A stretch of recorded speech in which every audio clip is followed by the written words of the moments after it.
Welcome to మెగానెన్ TV. ఈరోజు తారీఖు September 9. అవును, సెప్టెంబర్ 9. దీంట్లో ప్రత్యేకత ఏముంది అనుకుంటున్నారా? ఉంది.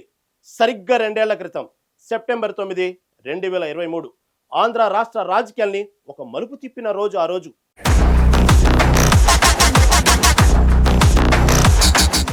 సరిగ్గా 2 ఏళ్ల క్రితం చంద్రబాబు నాయుడిని కొన్ని కారణాల వల్ల జైల్లో పెట్టారు.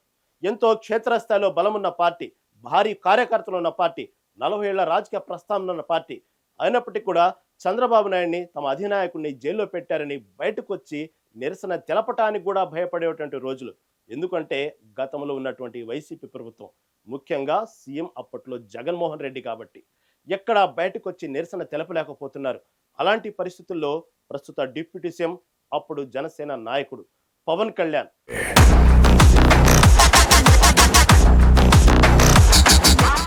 కళ్యాణ్ తెలంగాణ నుంచి ఆంధ్ర రాష్ట్రానికి బయలుదేరారు. మొదటగా విమానంలో బయలుదేరాలనుకున్నారు, అక్కడ అనుమతించలేదు. తర్వాత రోడ్డు మార్గం ద్వారా బయలుదేరాలనుకున్నారు, అడుగడుగున ఆటంకాలే. మొదటగా గరికపాటి చెక్పోస్ట్ దగ్గర ఆటంకం కలిగించారు, అయినా ముందుకు సాగారు పవన్ కళ్యాణ్. ఆ తర్వాత తెలంగాణ బార్డర్ అంటే ఆంధ్రప్రదేశ్ ఎంట్రన్స్ లో అతను ఆపారు. ఒక పక్క జగ్గయ్యపేట, ఒక పక్క విజయవాడ, ఎటు చూసినా పవన్ కళ్యాణ్ అభిమానులే. అసలు ఆంధ్ర రాష్ట్రం అంటేనే పవన్ కళ్యాణ్ అభిమానులు. 2 తెలుగు రాష్ట్రాల్లో పవన్ కళ్యాణ్ అభిమానులకి కొదవలేదు. అలాంటి పరిస్థితుల్లో అది జగ్గయ్యపేట దగ్గర అంటే ఇంకా పవన్ కళ్యాణ్ అభిమానులకు తిరుగులేదు. అలాంటి సమయంలో అర్ధరాత్రి 10 గంటలకు అతను చేసిన హడావుడి పవన్ కళ్యాణ్ని నిరసన తెలియజేయడానికి ప్రధాన కారణమైంది.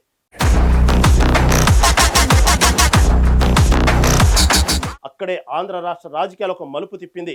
పవన్ కళ్యాణ్ అక్కడ ఆపారు, రోడ్డు మీద బైఠాయించారు. మొదటిగా రోడ్డు మీద పడుకొని తన నిరసన తెలియజేశారు. ఆ తర్వాత పవన్ కళ్యాణ్ వాహనం ఎక్కి కూర్చున్నారు. ఓ పక్క చూస్తే జగ్గపేట చుట్టూ ఎటు చూసిన జన సైనికుల ముందు పవన్ కళ్యాణ్ ఆ విధంగా నిరసన తెలియజేస్తుంటే ఇక ఆగుతారా జన సైనికులు? ఓ పక్క పోలీసులు అనుమతించటం లేదు, కానవై ఎక్కారు.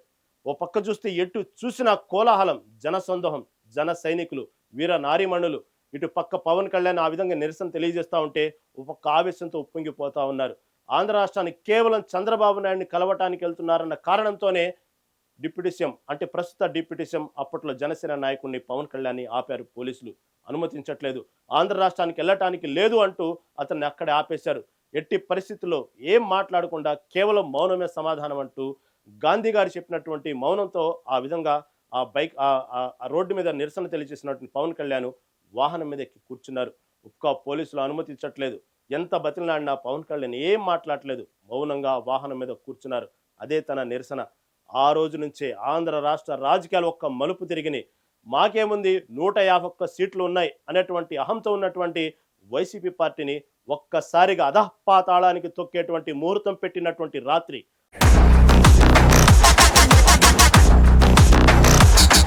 ఆ రాత్రి నుంచే వైసీపీ పతనం స్టార్ట్ అయిందని అనుకోవాలి మనం. అప్పుడు డిప్యూటీ సీఎం పవన్ కళ్యాణ్ కాదు, కేవలం జనసేన నాయకుడే. ఒక ఎమ్మెల్యే లేరు, ఒక ఎంపీ లేరు. కేవలం అతని బలం జన సైనికులే. ఆ జన సైనికుని చూసే ఆ ధైర్యంతోనే పవన్ కళ్యాణ్ ఆ వాహనం మీద కూర్చున్నారు. ఒక పక్క జన సైనికులందరూ అతను వాహనం మీద కూర్చుని నిరసన తెలియజేస్తూ ఉంటే పోలీసులు అక్కడికక్కడ ఎంత ఆపాలని చూస్తున్నప్పటికీ కూడా కంట్రోల్ చేయలేని పరిస్థితి. ఆ సమయంలో ఇటు ఆంధ్రప్రదేశ్కి వెళ్ళటానికి లేదు అంటూ పవన్ కళ్యాణ్ ఆపారు. కేవలం చంద్రబాబు నాయుడు కలవటానికి వెళ్తున్నారు, జైల్లో పరామర్శించడానికి వెళ్తున్నారు, జైలు దగ్గరికి వెళ్తున్నారు అనే కారణంతో, నెపంతో అతన్ని ఆపారు. రోడ్డు మీద బైఠాయించి తన నిరసన తెలియజేశారు. ఆ రోజే మొదలైంది వైసీపీ పతనం అనుకోవాలా, లేకపోతే ఆంధ్ర రాష్ట్ర రాజకీయాలు ఒక మలుపు తిప్పినటువంటి రాత్రి అనుకోవాలా. అక్కడ నుంచే ఆ రోజు నుంచి అప్పటికప్పుడు పోలీసులు పవన్ కళ్యాణ్ని తన సొంత వాహనంలో కాకుండా తన పోలీసు వాహనంలో ఎక్కించుకొని ఆంధ్రప్రదేశ్కి బయలుదేరారు, తీసుకుని వెళ్ళారు. ఆ విధంగా తన నిరసనతోనే తను అనుకున్నది సాధించాడు పవన్ కళ్యాణ్. ఆ రోజు నుంచి మొదలైంది వైసీపీ పతనం అనుకోవాలా. అప్పటి నుంచే తన గళాన్ని ఇంకా భారీగా విప్పారు. ఎప్పుడైతే పవన్ కళ్యాణ్ రోడ్డు మీదకి వచ్చి పండుకొని తర్వాత వాహనంపైకి ఎక్కి తన నిరసన తెలియజేశారో అప్పటి నుంచి మొదలైంది. తెలుగుదేశం పార్టీలో ఒక్కొక్కళ్ళుగా బయటకు వచ్చి తమ అధినాయకుడిని జైల్లో పెట్టారు అనేటువంటి తన నిరసన స్వరం వినిపించడానికి అప్పుడు ధైర్యం సరిపోయింది. ఆ ధైర్యానికి కారణం పవన్ కళ్యాణ్.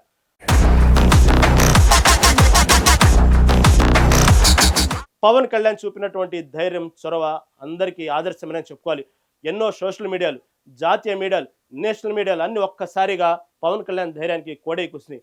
మమతా బెనర్జీతో సహా ఒక పక్క చంద్రబాబు నాయుడిని అరెస్ట్ చేయడం, జైల్లో పెట్టడం, తన నిరసన తెలియజేస్తూనే పవన్ కళ్యాణ్ చూపినటువంటి ధైర్య సాహసాలకి ఒక పక్క మేము మెచ్చుకున్నారు. ఇదే విధంగా జాతీయ మీడియా మొత్తం పవన్ కళ్యాణ్ వైపు తిరిగిందంటే ఆ రాత్రి సెప్టెంబర్ 9, 2023 ఆంధ్ర రాష్ట్ర రాజకీయాల్ని మలుపు తిప్పిన రాత్రి అనుకోవాలి.